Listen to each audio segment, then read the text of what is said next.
Hej och välkommen, det är jag som är Åsa och idag ska jag visa en typ av illustration som jag brukar göra. Jag gör ju ett rymdmotiv i den här videon, men eftersom jag visar själva processen och inte detaljerna i sig så kan du välja vilket motiv du vill. Du kan till exempel göra med frukter eller med växter med andra objekt som du tycker om. Så häng med så ska jag visa dig hur jag har gjort den här steg för steg. Vi börjar här. Jag målar på ett tjockt papper så jag tänker inte sträcka upp det. Ibland är jag lat och bara låter det vara. Det här pappret väger 425 gram så jag kan liksom klara mig utan att sträcka upp det. Men jag använder maskeringstejp för att få en snygg vit kant runt. Och sen har jag tecknat upp motivet. Och om du känner dig som en väldigt nybörjare idag så kan du måla enkla figurer som cirklar och fyrkanter och bara sånt som du inte behöver anstränga dig så mycket. Sen kommer jag gå på med maskeringsvätska och då använder jag den här från Daler-Rowney. Jag har precis bytt till det här märket för att min andra tog slut och den här funkar jättebra. Så jag använder en pensel som jag inte är så rädd om. Och jag har även ett glas vatten så att jag kan skölja ur den emellanåt. För maskeringsvätskan stelnar ju på penseln om man håller på länge. Så går jag över och maskerar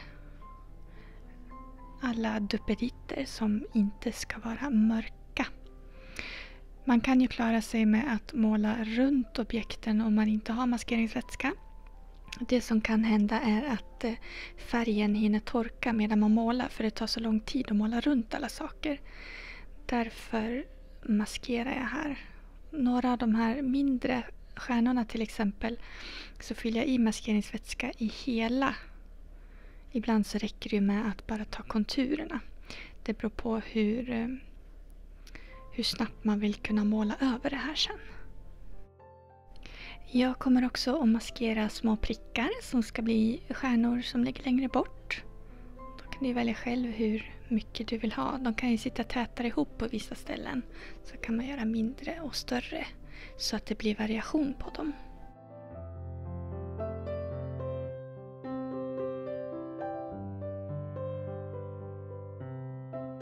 Det här får torka ordentligt. Och då har det blivit dags att måla.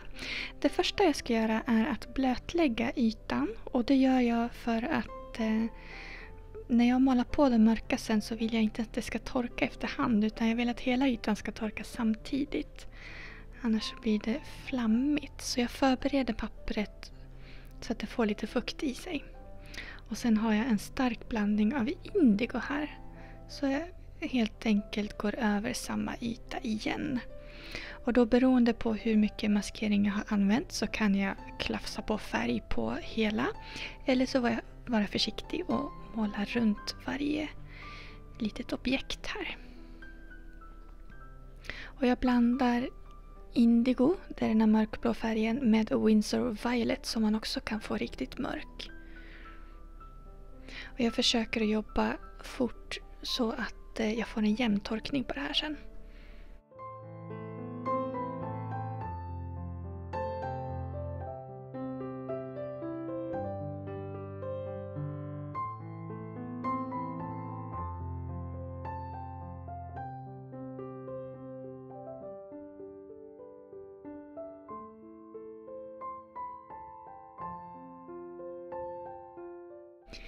Då har jag låtit det här torka ordentligt. Jag använde ganska mycket vatten så det fick torka över natten. Och då är det dags att gnugga bort all maskering. Och det kan jag göra antingen med fingret eller om jag har ett hårt suddgum till hands.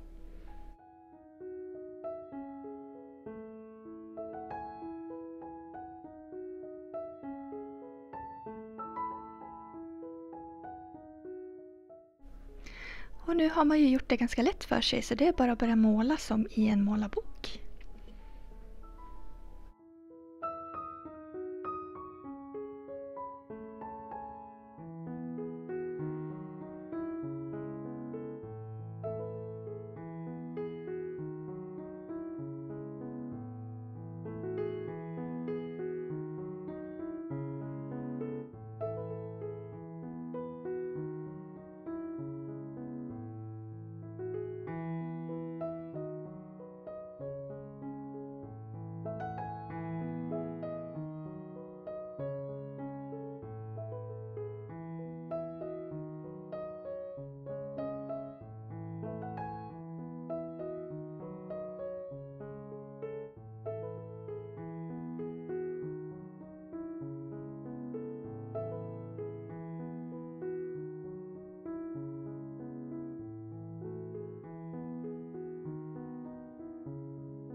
När jag målar vått i vått så här så använder jag en ganska torr pensel och en mörk färg när jag droppar i så att det inte bara blir och flyter runt.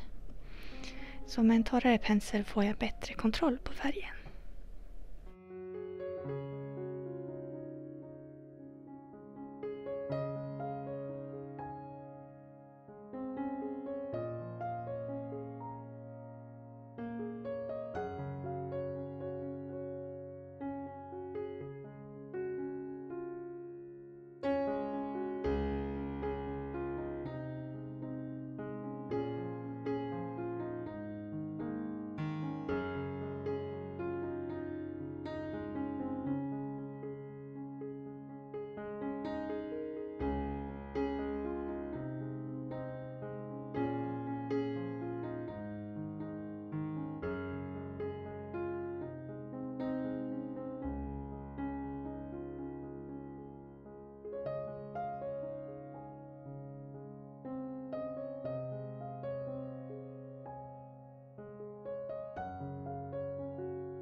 Och något av det roligaste att göra är ju att dra av maskeringstejpen.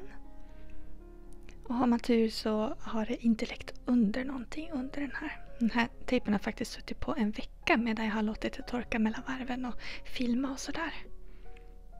Men den har klarat sig bra. Det är en blå tejp från ÖoB faktiskt. Det är den bästa som jag har hittat fram till nu i alla fall. Nu är det dags att teckna. Jag använder tuschpennor. Stabilo Point heter de här. Jag kan hitta dem på Akademibokhandeln till exempel. Och jag använder dem för att teckna mönster. Men först så använder jag en svart tuschpenna för att fylla i konturerna.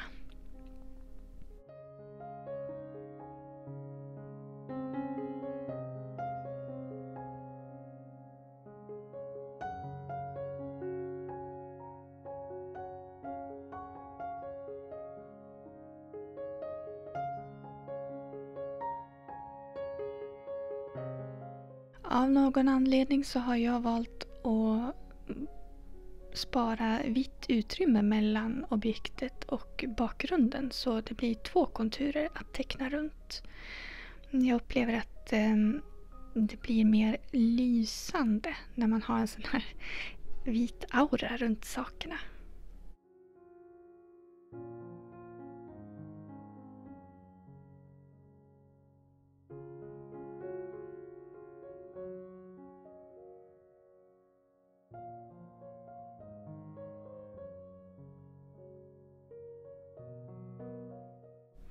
När konturerna är klara så börjar jag teckna detaljer, mönster med olika färger som matchar de här objekten. Här har vi en blå planet så jag gör lite cirkelmönster och kurvor. Försöker följa känslan i varje objekt.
Och så där blev det när det är klart.